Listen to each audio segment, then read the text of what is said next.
திருப்பரங்குன்றம் தீப வழக்கில் மதுரை மாவட்ட ஆட்சியர் பிறப்பித்த 144 தடை உத்தரவை ரத்து செய்து மதுரை அமர்வு உத்தரவு பிறப்பித்துள்ளது. மனுதாரர் தீபம் ஏற்ற காவல்துறை ஆணையர் லோகநாதன் முழு பாதுகாப்பை வழங்க வேண்டும்.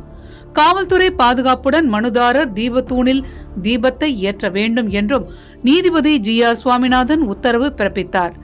இந்த விவகாரத்தில் நீதிமன்றத்தில் என்ன நடந்தது என்று விரிவாக பார்க்கலாம்.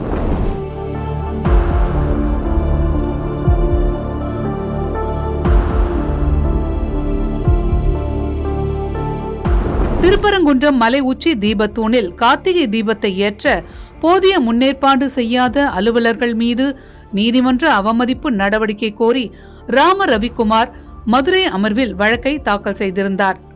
திருப்பரங்குன்றம் மலையில் உள்ள உச்சி பிள்ளையார் கோயில் மண்டபத்திற்கு பதிலாக மலை உச்சியில் அமைந்துள்ள தீபத்தூணில் கார்த்திகை தீபம் ஏற்ற உத்தரவிட வேண்டும் என்றும் ராம ரவிக்குமார் மனுவில் குறிப்பிட்டிருந்தார். இந்த வழக்கை விசாரித்த தனி நீதிபதி GR சுவாமிநாதன் மலை உச்சியில் உள்ள பழமையான தீபத்தூணில் தீபம் ஏற்ற உத்தரவிட்டார். ஆனால் நீதிமன்ற உத்தரவுக்கு எதிராக உச்சி பிள்ளையார் கோயில் மண்டபத்திலேயே தீபம் ஏற்றப்பட்டது. நீதிமன்ற உத்தரவை செயல்படுத்தாததால் ராம ரவிக்குமார் நீதிமன்ற அவமதிப்பு வழக்கு தொடர்ந்தார். அந்த வழக்கு விசாரணையில் CISF வீரர்களின் பாதுகாப்போடு மனுதாரர் 10 பேரை அழைத்துக் கொண்டு மலையில் உள்ள தீபத்தூணில் தீபம் ஏற்ற நீதிபதி GR சுவாமிநாதன் உத்தரவிட்டிருந்தார். இந்நிலையில் தனி நீதிபதி உத்தரவை ரத்து செய்ய கோரி தமிழக அரசு சென்னை உயர்நீதிமன்ற மதுரை கிளையில் டிவிஷன் அமர்வு முன்பு மேல்முறையீடு செய்தது. இந்த மேல்முறையீட்டு மனு நீதிபதிகள் ஜெயச்சந்திரன் KK ராமகிருஷ்ணன் அடங்கிய அமர்வு முன்பாக விசாரணைக்கு வந்தது. தனி நீதிபதியின் உத்தரவு முறையாக நடைமுறைப்படுத்தவில்லை என்பதாலேயே CISF பாதுகாப்புடன் மலை உச்சியில் உள்ள தீபத்தூணில் தீபம் ஏற்ற உத்தரவிடப்பட்டுள்ளது. காவல்துறை தனது கடமையை செய்ய தவறியதால் CISF வீரர்கள் பாதுகாப்பு வழங்க உத்தரவிடப்பட்டது. இதில் எந்த விதிமீறலும் இருப்பதாக தெரியவில்லை.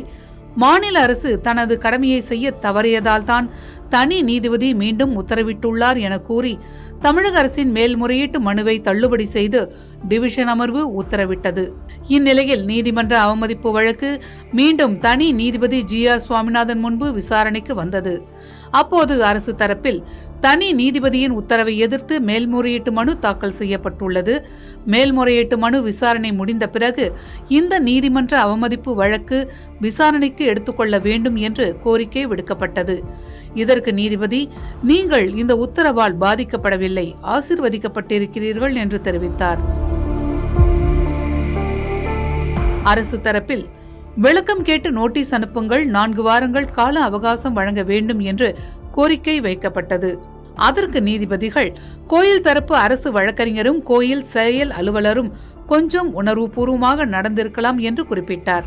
அரசு தரப்பில், டெல்டா பகுதிகளில் அதிக மழை, நானும் பக்திமானே, தயவு செய்து இந்த வழக்கை ஒத்திவைக்க வேண்டும். உணர்வு பூர்வமான விஷயம் என்பதால் நீதிபதி அதை கருத்தில் கொண்டு வழக்கை ஒத்திவைக்க வேண்டும். ஏராளமானோர் கூட்டமாக கூடி இருக்கிறார்கள் என்று தெரிவிக்கப்பட்டது. அதற்கு நீதிபதி, நீங்கள் என்ன செய்வீர்கள் என்று கேள்வி எழுப்பினார். நீதிபதியின் உத்தரவை பார்த்து அதில் ஏதாவது செய்வோம் என அரசு தரப்பில் மூத்த வழக்கறிஞர் ஜோதி குறிப்பிட்டார். தொடர்ந்து கோயிலின் செயல் அலுவலரை உடனடியாக காணொலி வாயிலாக ஆஜராக நீதிபதி அறிவுறுத்தினார். நீதிமன்றத்தின் மதிப்பு புரிய வேண்டும் என்பதற்காகவே இதை செய்கிறேன் என்றும் அவர் குறிப்பிட்டார். செயல் அலுவலர் ஆஜராகாததால் அவர் வருவாரா இல்லையா என கேள்வி எழுப்பிய நீதிபதி, காவல் ஆணையரும் மாவட்ட ஆட்சியரும் காணொளி வாயிலாக உடனடியாக ஆஜராக உத்தரவிட்டார். சீருடையில் இல்லை என்றாலும் பரவாயில்லை என்றும் அவர் குறிப்பிட்டார்.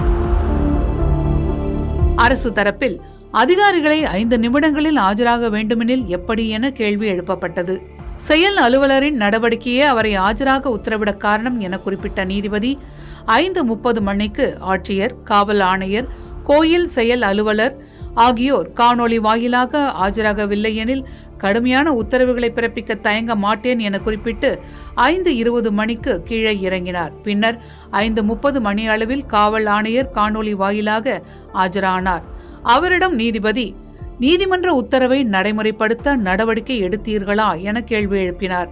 ஆணையர் தரப்பில் பேரிகார்டுகளை அமைத்து 3:30 மணி முதல் நடவடிக்கை எடுத்தோம். கூட்டம் அதிகமாகி பிரச்சனை எழுந்ததால் மாவட்ட ஆட்சியர் 144 தடை உத்தரவு பிறப்பித்தார். அதன் அடிப்படையில் நடவடிக்கை தொடர்ந்தது என பதிலளித்தார். எந்த நேரத்தில் மாவட்ட ஆட்சியருக்கு பரிந்துரை அனுப்பினீர்கள் என நீதிபதி கேள்வி எழுப்பினார். சுமார் 5:45 மணி அளவில் அனுப்பியிருப்போம் என ஆணையர் பதிலளித்தார். அரசு தரப்பில் அந்த பரிந்துரை அடிப்படையில் 6:10 மணி அளவில் 144 தடை உத்தரவு பிறப்பிக்கப்பட்டது. உத்தரவு தொடர்பாக மேல்முறையீடு செய்யப்பட்ட போது மறுநாளே வழக்கு விசாரணைக்கு எடுக்கப்படும் என தெரிவிக்கப்பட்டது. மேலும் எங்களது நோக்கம் நீதிமன்ற உத்தரவை நடைமுறைப்படுத்த கூடாது, மதிக்க கூடாது என்பது அல்ல. பதற்றமான சூழலை கருத்தில் கொண்டே 144 உத்தரவு பிறப்பிக்கப்பட்டது என தெரிவிக்கப்பட்டது. பெரிய அளவில் பிரச்சனை எழாதது மக்களின் நன்னடத்தையாலேயே. அந்த கிரெடிட்ஸை நீங்கள் எடுத்துக்கொள்ள வேண்டாம் என்று நீதிபதி குறிப்பிட்டார். அரசு தரப்பில் உத்தரவை நடைமுறைப்படுத்தவில்லை எனில் நீதிமன்ற அவமதிப்பு எடுக்கப்படும் என்பதாலேயே அதனை எதிர்த்து முறையீடு செய்யப்பட்டது. வழக்கு மறுநாள் விசாரிக்கப்படும் என தெரிவிக்கப்பட்டதால் சூழலை நிர்வகிக்க சில நடவடிக்கைகள் எடுக்கப்பட்டன. எது எப்படியாயினும் காவல்துறை ஆணையரை பாராட்ட வேண்டும். பெரிய காயங்கள், இழப்புகளின்றி சூழலை நிர்வகித்தார் என தெரிவிக்கப்பட்டது. அனைத்து தரப்பு வாதங்களையும் கேட்ட நீதிபதி தீபத்தூணில் கார்த்திகை தீபம் ஏற்றுவது தொடர்பாக கடந்த டிசம்பர் 1ஆம் தேதி உத்தரவிடப்பட்டது. அது தொடர்பான நீதிமன்ற அவமதிப்பு வழக்கு டிசம்பர் 3ஆம் தேதி தொடரப்பட்டது. அதில் மனுதாரர் தீபமேற்ற உத்தரவிடப்பட்டது. மனுதாரர் வழக்கறிஞர்களோடு CISF பாதுகாப்புடன் மேலே செல்ல முயன்றபோது மேலே செல்ல விடாமல் மதுரை காவல் ஆணையர் அவர்களை தடுத்துள்ளார். அவர்களிடம் 144 தடை உத்தரவு அமலில் இருப்பதால் மேலே செல்ல அனுமதிக்க இயலாது என்று குறிப்பிட்டுள்ளார். அதாவது நீதிமன்ற உத்தரவை நிறைவேற்ற இயலாது என கூறியுள்ளார். இதனால் CISF திரும்பிவிட்டனர். அவர்களால் தீபத்தை ஏற்ற இயலவில்லை. இந்த உத்தரவை எதிர்த்து தொடரப்பட்ட வழக்கை முதன்மை அமர்வு தள்ளுபடி செய்து விரிவான உத்தரவை பிறப்பித்துள்ளது. அந்த உத்தரவில் 33வது பத்தி மாவட்ட ஆட்சியர் 144 தடை உத்தரவு பிறப்பித்தது குறித்து குறிப்பிடப்பட்டுள்ளது. மதுரை காவல் ஆணையர் போதுமான காவல் பாதுகாப்பு வழங்கியிருந்தால் பிரச்சனை பெரிதாகி இருக்காது. அவர் ஆட்சியர் நீதிமன்றத்தை விட பெரியவர் என எண்ணியிருக்கிறார். அதனால் ஆட்சியரால் பிறப்பிக்கப்பட்ட உத்தரவால் நீதிமன்ற உத்தரவை நடைமுறைப்படுத்த இயலவில்லை என விளக்கமளித்துள்ளார். ஆகவே மாவட்ட ஆட்சியர் பிறப்பித்த 144 தடை உத்தரவு ரத்து செய்யப்படுகிறது. காவல்துறை ஆணையர் லோகநாதன் முழு பாதுகாப்பை வழங்க வேண்டும். காவல்துறை பாதுகாப்புடன் மனுதாரர் தீபத்தூணில் தீபத்தை ஏற்ற வேண்டும். உத்தரவு நிறைவேற்றப்பட்டது குறித்து நாளை, அதாவது டிசம்பர் 5ஆம் தேதி காலை 10:30 மணிக்கு காவல் ஆணையர் அறிக்கை தாக்கல் செய்ய வேண்டும் என்று உத்தரவிட்டு வழக்கை ஒத்திவைத்தார். இதற்கிடையே திருப்பரங்குன்றம் விவகாரம் தொடர்பாக சென்னை உயர்நீதிமன்ற உத்தரவுக்கு எதிராக தமிழ்நாடு அரசு உச்ச நீதிமன்றத்தில் மேல்முறையீட்டு மனு தாக்கல் செய்தது. இந்த மனு விரைவில் விசாரணைக்கு வரும் என்று எதிர்பார்க்கப்படுகிறது.